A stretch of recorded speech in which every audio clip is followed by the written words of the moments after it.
Assalamualaikum warahmatullahi wabarakatuh. Sebelum lanjut ke video, mari teman-teman bantu support dengan cara subscribe channel ini, agar channel ini lebih semangat lagi membuat kisah-kisah menarik lainnya. Pada masa Nabi Musa alaihi salam lahir, Firaun, penguasa Mesir, merasa terancam oleh ramalan seorang ahli nujum yang mengatakan bahwa akan lahir seorang anak laki-laki dari Bani Israel yang akan menghancurkan kekuasaannya. Karena itu, Firaun memerintahkan agar setiap bayi laki-laki yang lahir dari Bani Israel dibunuh, sementara bayi perempuan dibiarkan hidup. Ketika Nabi Musa lahir, ibunya khawatir akan keselamatannya. Allah mengilhamkan kepada ibunda Musa untuk menghanyutkannya ke sungai Nil dalam sebuah peti, dengan keyakinan bahwa Allah akan menjaganya. Peti tersebut terbawa arus dan ditemukan oleh istri Firaun, Asyah, yang tidak memiliki anak. Asyah memohon kepada Firaun agar bayi tersebut diizinkan hidup dan diasuh sebagai anak angkat. Firaun setuju, dan Musa pun tumbuh di istana Firaun sebagai bagian dari keluarga kerajaan.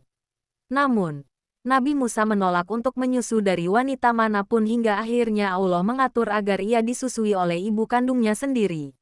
Dengan cara ini, Allah tidak hanya melindungi Musa tetapi juga mempertemukan kembali ia dengan ibunya. Musa di masa dewasa dan peristiwa pembunuhan. Ketika Nabi Musa dewasa, ia menyaksikan ketidakadilan yang dilakukan bangsa Mesir terhadap kaumnya, Bani Israel. Suatu hari, ia melihat seorang Mesir memukul seorang Bani Israel. Dalam upaya melindungi kaumnya, Musa memukul orang Mesir tersebut hingga orang itu meninggal. Menyadari kesalahannya, Musa merasa takut dan meminta ampun kepada Allah. Keesokan harinya, Musa kembali melihat dua orang bertengkar, tetapi kali ini Bani Israel yang salah.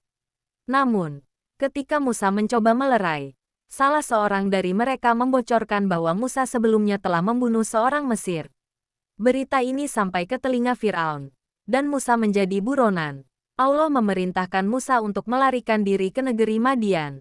Musa di Madian. Setibanya di Madian, Musa bertemu dengan dua perempuan yang sedang menunggu giliran untuk memberi minum ternak mereka di sebuah sumur.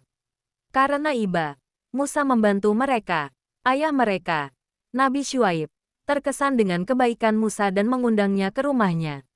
Nabi Syuaib menawarkan Musa untuk tinggal bersama mereka dan menikahi salah satu putrinya dengan syarat Musa bekerja menggembalakan ternak selama 8 hingga 10 tahun. Musa pun menerima tawaran ini. Nabi Musa mendapatkan wahyu. Setelah menyelesaikan masa baktinya, Musa kembali ke Mesir bersama keluarganya. Dalam perjalanan, ia melihat cahaya yang menyala di atas Gunung Tur.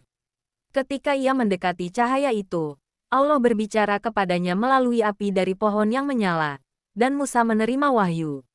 Allah mengangkat Musa sebagai nabi dan memberinya mukjizat, seperti tongkat yang berubah menjadi ular dan tangan yang bersinar putih, untuk membuktikan kebenarannya. Musa menghadap Firaun. Allah memerintahkan Musa untuk pergi kepada Firaun dan menyeru agar ia menyembah Allah serta membebaskan Bani Israel dari perbudakan.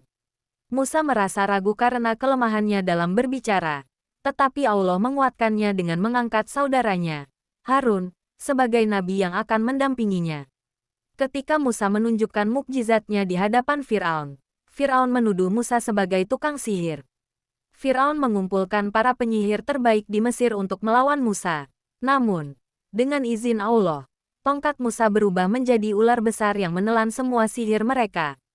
Para penyihir pun menyadari kebenaran Musa dan beriman kepada Allah, meski Firaun mengancam mereka dengan hukuman mati. Eksodus Bani Israel. Firaun tetap keras kepala dan menolak ajakan Musa. Allah kemudian menurunkan berbagai azab kepada Mesir, seperti air sungai yang berubah menjadi darah, wabah katak, kutu, belalang, dan hujan batu. Meskipun Firaun sempat berjanji akan membebaskan Bani Israel setiap kali azab datang, ia selalu mengingkarinya setelah azab diangkat. Akhirnya, Allah memerintahkan Musa untuk membawa Bani Israel keluar dari Mesir. Dengan mukjizat Allah, Musa membelah Laut Merah menggunakan tongkatnya, sehingga terbuka jalan bagi Bani Israel untuk menyeberang. Firaun dan pasukannya mengejar mereka, tetapi ketika mereka berada di tengah laut, Allah menutup kembali laut tersebut, menenggelamkan Firaun dan tentaranya. Perjalanan di padang gurun. Setelah selamat dari Firaun, Bani Israel memulai perjalanan panjang di padang gurun menuju tanah yang dijanjikan. Namun, mereka sering kali menunjukkan ketidakpatuhan kepada Allah dan Musa. Mereka mengeluh tentang makanan dan meminta Musa untuk menyediakan makanan seperti di Mesir. Allah mengaruniakan mereka mana, sejenis makanan dari langit, dan salwa, burung puyuh. Di suatu tempat, mereka meminta Musa membuatkan patung untuk disembah, tetapi Musa menolak. Ketika Musa pergi ke Gunung Tur untuk menerima wahyu berupa Taurat, sebagian dari mereka menyembah patung anak lembu yang dibuat oleh Samiri. Hal ini membuat Musa sangat marah, tetapi ia tetap berdoa kepada Allah agar mengampuni mereka. Pelajaran dari kisah Nabi Musa. Kisah Nabi Musa mengandung banyak pelajaran, seperti 1. Kepercayaan kepada Allah. Nabi Musa dan ibunya menunjukkan keimanan yang besar terhadap takdir Allah. 2. Kesabaran. Musa harus menghadapi kaumnya yang sering membangkang dengan penuh kesabaran. 3. Keadilan. Allah selalu membela kebenaran dan memberikan pertolongan kepada orang-orang yang beriman. Kisah Nabi Musa mengajarkan bahwa Allah adalah satu-satunya tempat bergantung, dan setiap ujian yang datang adalah untuk menguatkan iman manusia.